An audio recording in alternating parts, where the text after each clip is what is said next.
Keralam polling ബൂത്തിലേക്ക് പോകാൻ ഇനി മണിക്കൂറുകൾ മാത്രം ബാക്കി.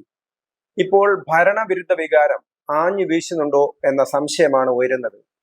നേരത്തെ കേരളത്തിൽ ഒരു മുന്നണി ഭരിച്ചു, അടുത്ത മുന്നണി അല്ലെങ്കിൽ പ്രതിപക്ഷം അടുത്ത തവണ ഭരിക്കുന്ന ഒരു സർക്കാർ സംവിധാനമാണ് ഉണ്ടായിരുന്നത്, അല്ലെങ്കിൽ തെരഞ്ഞെടുപ്പിൽ അങ്ങനെയാണ് സംഭവിച്ചുകൊണ്ടിരുന്നത്. എന്നാൽ കഴിഞ്ഞ 2 തവണയായിട്ട് ഇടതുപക്ഷ ജനാധിപത്യ മുന്നണി പിണറായി വിജയൻ സർക്കാരിന്റെ നേതൃത്വത്തിലുള്ള മുന്നണിയാണ് 2016-ലും 2021-ലും അധികാരത്തിലേറിയത്. അങ്ങനെ 10 വർഷം നീണ്ട ഭരണവിരുദ്ധ വികാരം ജനങ്ങളിൽ ഉണ്ടാകുമെന്ന പ്രതീക്ഷയിലായിരുന്നു UDF തുടക്കത്തിൽ തന്നെ അവരൊരു 100 സീറ്റൊക്കെ കിട്ടുമെന്ന് അവരെ പ്രതീക്ഷിച്ചിരുന്നത്, അല്ലെങ്കിൽ ആത്മവിശ്വാസം പ്രകടിപ്പിച്ചിരുന്നത്.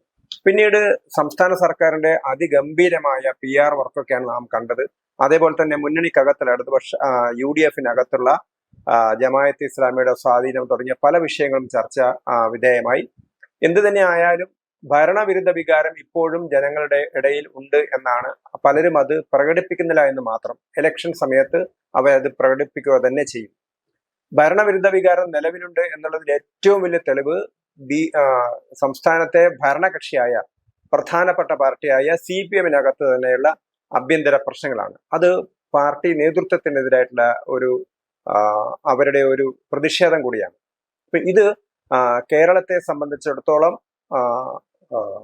മാറി മാറി വരുന്ന ഭരണകൂടങ്ങൾക്ക് പകരം തുടർച്ചയായി 10 വർഷം ഉണ്ടായ ഭരണത്തിനെതിരായിട്ടുള്ളൊരു വലിയ വികാരം എന്ന് തന്നെ നമുക്ക് കാണാൻ കഴിയുന്ന രീതിയിലേക്കാണ് കാര്യങ്ങൾ പോകുന്നത്.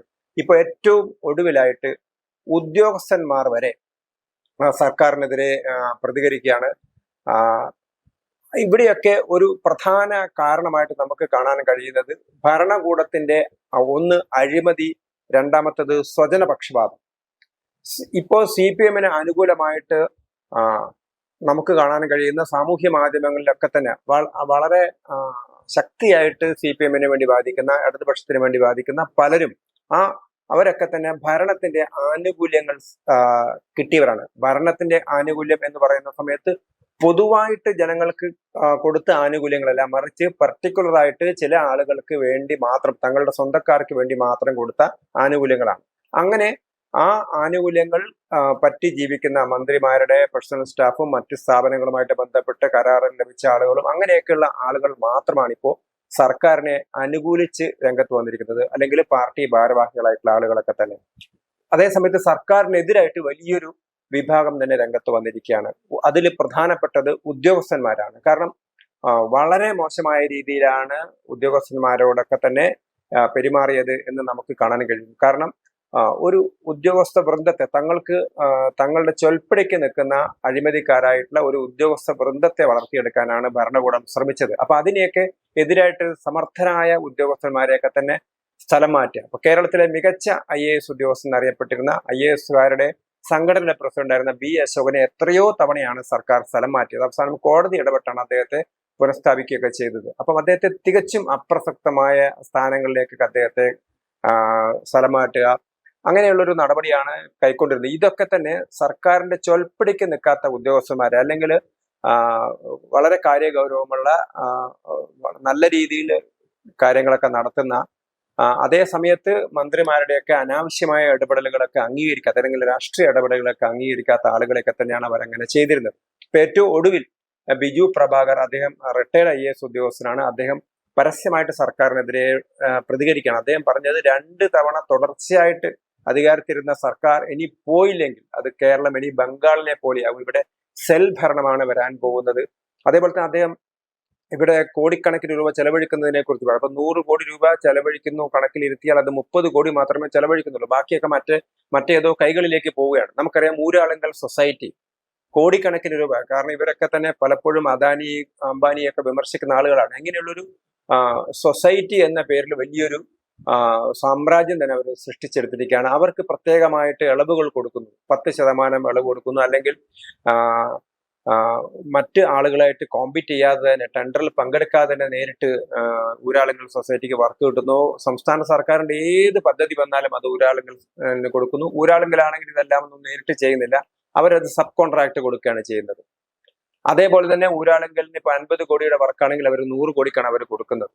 അപ്പൊ അത്രയും വില കൂട്ടിയാണ്, അല്ലെങ്കിൽ നിരക്ക് കൂട്ടിയാണ് അവർക്ക് കൊടുക്കുന്നത്. അപ്പൊ ഇങ്ങനെയുള്ള നിരവധി ക്രമക്കേടുകളൊക്കെയാണ് പുറത്തു വന്നിരിക്കുന്നത്. അപ്പൊ ഇതിന്റെ അർത്ഥം ഭരണം എന്ന് പറഞ്ഞാൽ കൈയിട്ട് വാരുക എന്നുള്ളതിലേക്ക് CPM അധപ്പതിച്ചിരിക്കുന്നു എന്നുള്ളതാണ്. അതേപോലെ തന്നെയാണ് നിയമനങ്ങളൊക്കെ തന്നെ എല്ലാ സ്ഥലത്തും പിൻവാതിൽ നിയമനങ്ങളാണ് നടക്കുന്നത്. കുടുംബശ്രീ എന്നുള്ള നിയമനങ്ങളാണെങ്കിലും ഏത് രീതിയിലുള്ള നിയമനങ്ങളാണ് എല്ലാം സ്വന്തക്കാരെ നിയമിക്കുന്നു.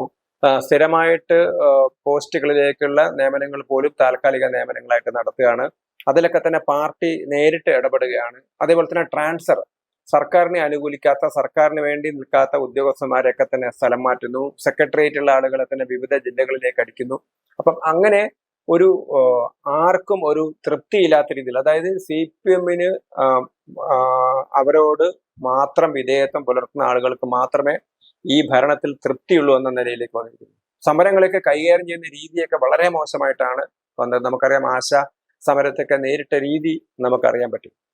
അപ്പൊ അതുപോലെ തന്നെ സർക്കാരിന് ഇപ്പൊ വാഗ്ദാനങ്ങളൊന്നും തന്നെ പാലിക്കാൻ പറ്റിയില്ല. ഇപ്പൊ 1500 രൂപ പെൻഷൻ ഉണ്ടായിരുന്ന സമയത്ത് 2500 ആക്കുമെന്ന് പറഞ്ഞു. പക്ഷെ വർദ്ധിപ്പിച്ചത് 400 രൂപ. എപ്പോഴാണ് വർദ്ധിപ്പിച്ചത്? അവസാന നിമിഷം ഈ സർക്കാർ പോവാൻ നേരത്ത് തദ്ദേശ സ്വയംഭരണ തെരഞ്ഞെടുപ്പിന് തൊട്ടു മുമ്പാണ് വർദ്ധിപ്പിച്ചത്. അതേപോലെ തന്നെ സർക്കാർ ജീവനക്കാരുടെ ആനുകൂല്യങ്ങൾ, DA, കുടിശ്ശിക, ഇതൊക്കെ എപ്പോഴാണ് കൊടുത്തത്? എല്ലാം നീട്ടി കൊണ്ടുപോയായിരുന്നു ചെയ്തിരുന്നത്. ആ സമയത്ത് സർക്കാർ അനുകൂല സംഘടനകളൊക്കെ തന്നെ, അവർ ഇതുവരെ സമര സംഘടനകളെന്ന് അവകാശപ്പെടുകയായിരുന്നു, അവരൊക്കെ തന്നെ ഒന്നും മിണ്ടാതിരുന്നു.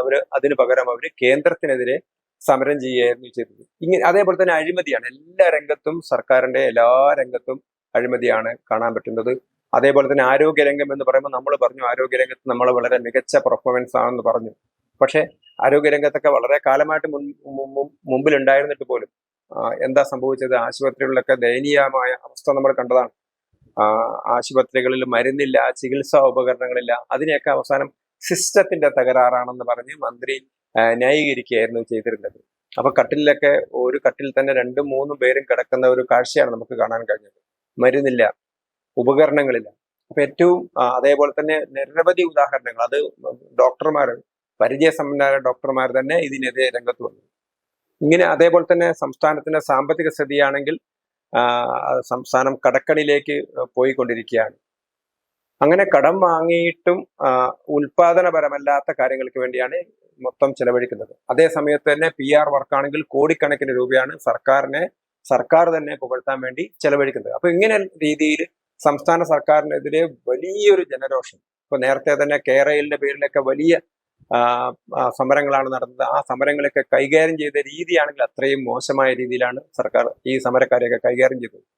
അതേപോലെ തന്നെയാണ് ശബരിമല. അത് കഴിഞ്ഞ ഇലക്ഷൻ തൊട്ട് മുമ്പാണ് ഈ ഇലക്ഷൻ തൊട്ട് മുമ്പാണ് ഉണ്ടായിരുന്നത്. 2021 തെരഞ്ഞെടുപ്പിന് മുമ്പാണ് ഉണ്ടായിരുന്നത്.